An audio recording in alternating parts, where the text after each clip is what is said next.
in castration-resistant prostate cancer. All right, thank you, and good morning, everybody.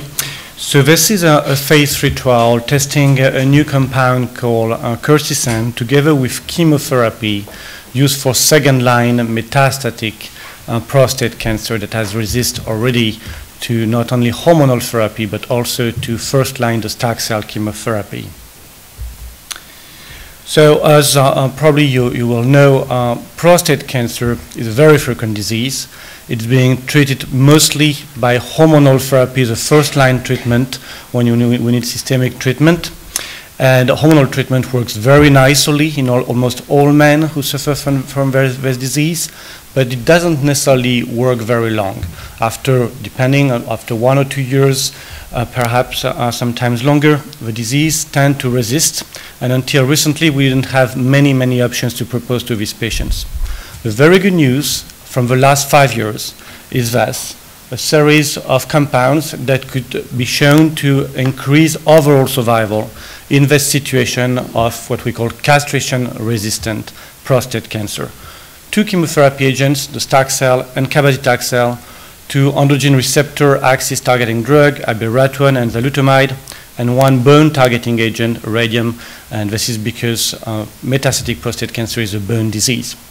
Now, having said that, none of this compound is able to achieve a cure in patients with metastatic disease. So we still need more treatment, and we need treatment that can reverse or prevent the resistance to these drugs. Custirsen that is shown here is a cytoprotective protein. So every time a cell, a cancer cell, will be attacked by either hormonal therapy or chemotherapy, custirsen will be expressed.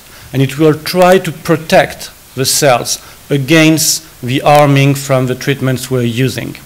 It pretty much gives the time for the cells to survive, if you will, by various means, and I won't go into too much detail, but it really prevents the apoptosis that we are trying to achieve with hormonal treatment or, again, chemotherapy.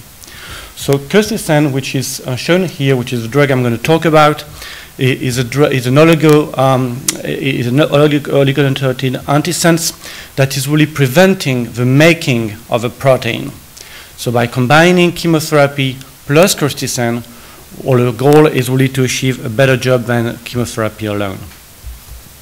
So the rationale was based on multiple experiments in the last 15 years in vitro and in animal models, mostly conducted in Vancouver by Marty Gleaves' group, suggesting a strong biological effect of custirsen and an inhibitory effect of custirsen. Then we moved to clinical development with custirsen, and a randomized phase 2 trial was conducted and reported some years ago, suggesting that indeed combining custirsen together with chemotherapy can achieve a better job with approximately a 40% reduction in the risk of death in this randomized phase 2 trial, again in metastatic castration-resistant prostate cancer. So we designed the AFFINITY phase 3 trial as a large phase 3 trial in the second-line setting, so in very advanced patients. They had all failed not only hormonal therapy but also chemotherapy with first-line docetaxel, and it was a quite straightforward randomization of a standard of care, cabazitaxel prednison, plus or minus custirsen, which is an IV drug that we give on a weekly fashion after a loading dose. The patients continue treatment until progression, cancer progression, toxicity or completion of 10 cycles, and the primary endpoint was survival. This is the main results of the trial, and unfortunately, by intent to treat analysis, there was no superiority of custirsen when added to chemotherapy. We looked at different subgroups. Perhaps it was a little more active in what we call poor prognosis patients, but still no overall survival benefit. Having said that, we've tried to look at what happened to serum custirsen, and was that because custirsen finally is not a good enough target, or was that because the drug is not good enough to target custirsen? And actually in the control arm, you don't see much effect whether custirsen is being lowered or not by chemotherapy. Now, in the experimental arm, it's another story, as you can see here. And those patients who achieve a marked decline in clustering while on custirsen do much better as compared to those who do not achieve this effect. So again, declining clustering seems to have an effect. But again, perhaps the drug is simply not potent enough to have this biological effect being translated into overall survival improvement. So in conclusion, addition to custirsen to second-line chemotherapy with cabazitaxel did not significantly improve overall survival. There was no new safety signal, and generally speaking, this is very well tolerated as an add-on to chemo.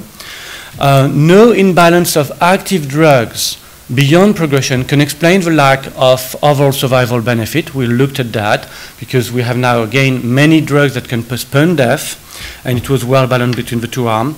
So again, two possible questions or answers. Either clustering is not relevant enough as a target in this disease, or, and perhaps more likely, the target was not inhibited enough with the compound we have at the moment.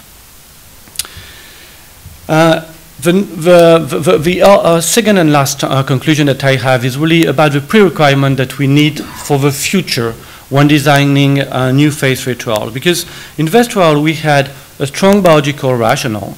We also had, I think, a strong clinical signal. Again, overall survival was improved or apparently improved in randomized phase 2.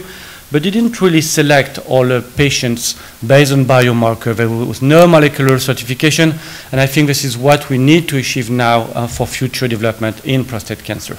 Thank you very much. Thank you, Karim. The next abstract